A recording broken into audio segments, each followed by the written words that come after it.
என்னது இந்த கடையில வெறும் 2 ரூபாய்க்கு டீ காஃபி தராங்களா?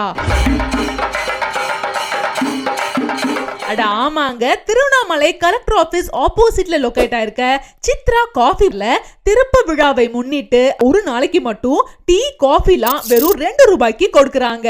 வழக்கறிஞர் திரு பி அன்பழகன் அவர்கள் சிறப்பு விருந்தினரா கலந்துக்கிட்டு அக்டோபர் 24 சித்ரா காஃபி ஷாப்பை திறந்து வச்சாங்க. டேஸ்ட் நல்லா இருக்கும். ஒரு டீ குடிச்சிட்டு போகலான்னு பார்த்தா இன்னொரு டீ குடிக்கலான்னு தோணும். பிரபலமான ஒரு நிறுவனம். இதை திறந்து வைப்பதற்கு என்னை வரவேற்று என்னை மகிழ்வித்த இந்த நிறுவனத்துக்கு என்னுடைய நன்றியை தெரிவித்துக் கொள்கிறேன். சித்ரா காஃபி ரொம்ப ஃபேமஸான கடை. எந்த ஊருக்கு போனாலும் இந்த கடை எங்கே இருக்குதுன்னு தேடி போய் தான் டீ சாப்பிட்றாங்க நிறைய பேர். வணக்கம், சித்ரா காஃபி உண்மையாளர் பேசுகிறேன். திருவண்ணாமலையில் புதியதாக சித்ரா பவன் ஆரம்பிச்சிருக்கோம். கலெக்டர் ஆஃபீஸ் அருகில் வாடிக்கையாளர் அனைவரும் எப்பொழுதும் போல் இது ஆதரவு தரும்படி காலமுறையிட்டு கேட்டுக்கொள்கிறேன்.